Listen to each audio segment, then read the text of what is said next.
Herkese merhabalar. Şehir Dersi sayfasına hoş geldiniz. Bugün 22 Kasım 2022. Her zaman olduğu gibi kovanımın genel durumunu kontrol ediyorum. Şimdi Aralık ayına girmemize az kaldı ve buna rağmen ben hala tişört giymeye devam ediyorum. Çünkü öğlen sıcaklıkları hala çok sıcak.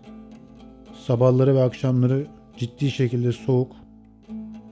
İnsan hem ne giyeceğini şaşırıyor hem de kovan için üzülüyor çünkü arı salkıma gelip salkımdan çıkıyor daha sonra. Ve bunun oluştuğu için de kovan önünde az miktarda ölü arılar görmeye başladım sabahları. Hava ısısından dolayı böyle bir sıkıntım var şu an. Ama buna da tabii ki yapacağımız bir durum yok. Çünkü böyle olmaya devam edecek. Hava böyle gittiği sürece.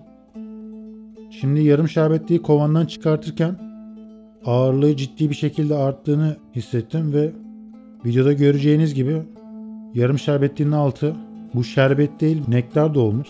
Yani enteresan bir şekilde bal gelmeye devam ediyor. Şimdi videoyu seyreden bazı arkadaşlar çam balı geliyor olabilir diyecekler ama benim bölgemde çam balı çıkmıyor. Çünkü 3 sene bunun denemesini yaptım. Çıkmasını da çok isterdim ama maalesef çıkmıyor. Ama bir şekilde bir yerlerden nektar gelmeye devam ediyor kovana. Böyle bir enteresan bir durum var. Yarım şerbetin içine fondan keki koyacağım için silkeleyip kenara alıyorum. Daha sonra da diğer çıtalarıma bakmaya devam edeceğim. İkinci çıtada ciddi bir şekilde nektar var. Yani geçen haftaya göre çıtanın ağırlığı bayağı artmış. Bütün gözler dolmuş. Parlayan nektarları görebiliyor musunuz bilmiyorum ama gördüğünüz gibi çıtanın üstünde beyazlıkla devam ediyor. Yani gerçekten çok enteresan ve hayrete düştüğüm için de videoda biraz argo konuştuk ama tabii ki onları yayınlamıyoruz. Üçüncü çıtada hatırı sayılır bir ağırlığı var. Zaten gördüğünüz gibi arı yoğunluğu da çok fazla. Arı yoğunluğumuz da gayet iyi seviyede şu an. Tam kışın istediğimiz düzeyde. Şimdi burada 3. çıtada çıkan gözlerin yerine ana arı günlük yumurta atmış mı ona bakıyorum. Ama bal geldiği için çıkan gözlerin çoğuna arılar nektar doldurmuşlar.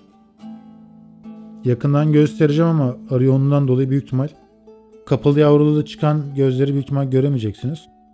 Ama gözlerin bazılarında günlük yumurta var. Zaten bugün ana arıyı görmesek de problem olmaz çünkü günlük yumurta var. O yüzden şimdi kovanın genel durumuna bakacağım. 4. çıtada aynı şekilde yani yoğun bir nektar var. Zaten çıtanın alt taraflarına arılar birkaç tane arı salkım yapmış ama hava soğuyacağı için o salkım bozulacaktır. O yüzden oraya herhangi bir bal mumu örümü olmayacaktır. Şu an dışarıdan nektar geldiği için kovanda da yer olmadığından dolayı arılar çıta altlarına bal mumu örmeye çalışıyorlar ama birkaç saat sonra hava soğuyacağı için o salkım da bozulacaktır. O yüzden oraya herhangi bir bal mumu örmeyecekler. 5. çıta gördüğünüz gibi kapalı nektar ve kapalı yavru mevcut. Şimdi günlük yumurta olduğunu gördüğüm için artık gözlere bakmıyorum. Sadece çıtanın ağırlığına bakarak kovan kışa hazır mı ona bakacağım. Zaten kovanınız kışa hazır. Biraz popülasyon düşüklüğümüz vardı. Aslında bugünkü buna bakma sebebim buydu yani. Eğer geçen sene olsaydı bu zamanlarda ben kovanı fazla açmıyordum. Çünkü kovan gelişimi tamamlamış oluyordu. Yani bal akımı da olmuyordu. Şerbet verip direkt kapatıyordum.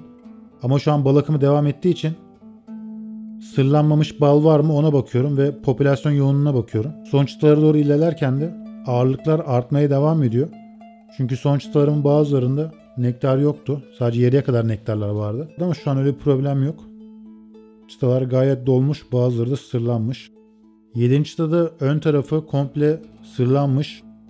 Aşağılarda da nektar var ama bu nektar değil. Büyük ihtimal kekin şerbeti. 2 hafta önceki verdiğim kekleri arılar son çıtalara doğru yaymamışlardı ama şu an çıtaların sonlarına doğru iyice yaymaya başlamışlar. Yani çıtaların ağırlığını size şöyle söyleyeyim. Daha önceki videolarımda bunu söyledim.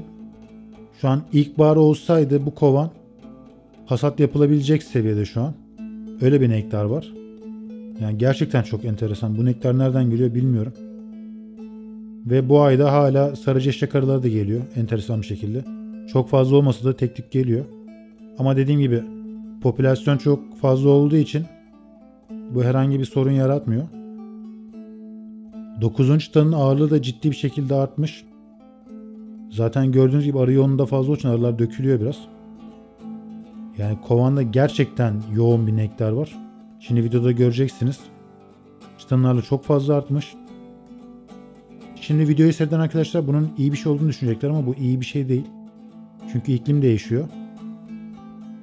iklim değiştiğinde de ne yapacağımızı kestiremiyoruz. Normalde duvar çisamda çok fazla nektar yoktu ama şu an arılar buraları doldurmuşlar. Yani ciddi bir şekilde bir nektar doluluğu var son çıtalara doğru. Zaten videoda arıları da gördüğünüz gibi şu an hepsi çok sağlıklılar, çok güzel parlıyorlar. Hepsinde keyfi yerinde. Bu sene ekstrem bir durum yaşamazsak, yani iklimde böyle çok aşırı değişkenli gitmezse ki gitmeye devam ederse arı kaybı yaşayacağız yine geçen seneki gibi. Umarım bu sene bunu yaşatmaz bize. Ekstrem bir durum yaşamazsak bu kovan şu an kışa hazır bir vaziyette. Biraz sırlanmamış ballar var ama bunlar da çok problem olacağını sanmıyorum. Çünkü kovanda yeterli miktarda, hatta fazlasıyla kapalı nektar bulunuyor. O yüzden arılara herhangi bir sıkıntı çıkartmayacak. Ama önümüzdeki günlerde hava tahminlerinde yakın bir zamanda kar yağışı bekliyorlar İstanbul'da. Bir de ani bir hava sıcaklığı düşüşü olacakmış. Normalde ben kovana kek vermeyi düşünmüyordum ama her ihtimale karşı belki açık nektarlar sırlanmazsa bunu engellemek için şu an kovana yarım fondan keki vereceğim. Bunu verirken de yarım şerbetliğin içine koyacağım. Ben fondan keklerini çıtaların üstüne bırakmıyorum çünkü kovan kapağının kapanmasına bana sıkıntı çıkarttığı için kenarda boşluklar kalıyor. O da nem yaptığından dolayı boşluk kaldığı için ben fondan kekini yarım şerbetliğin içine koyuyorum. Zaten eski videolarımda seyrettiyseniz çıtaların üstündeki balmumları her zaman toplarım ama kışın hiçbir şekilde toplamıyorum. Çünkü arıların geçişi için lazım olan şeyler bunlar. Eğer balmumlarını topluyorsak 1 santimlik bir tahta parçası koymamız lazım. Arıların çıtaya rahat geçişini sağlaması için. Eğer siz yukarıdan ve yandan geçiş arı sağlayamazsa salkımdan çıkıp kovanın altından geçmeye çalışacağı için soğuktan direkt kasları donup ölecektir. Ben de bunu istemiyorum. Kovanla da varroa mücadelesi yaptıktan sonra kovanımı kapatıyorum. Belki benim son kontrolüm olur. Bundan sonra bu kovanı daha açmayabilirim. O yüzden artık bu kovanı haftaya görmeyebilirsiniz. Bundan sonra da eğer bu kovanı açmazsam, ki öyle gözüküyor, daha önceki senenin başından itibaren çektiğim diğer kovanların videolarını koyacağım. İlkbahara kadar. Şimdilik benim kontrollerim bu kadar.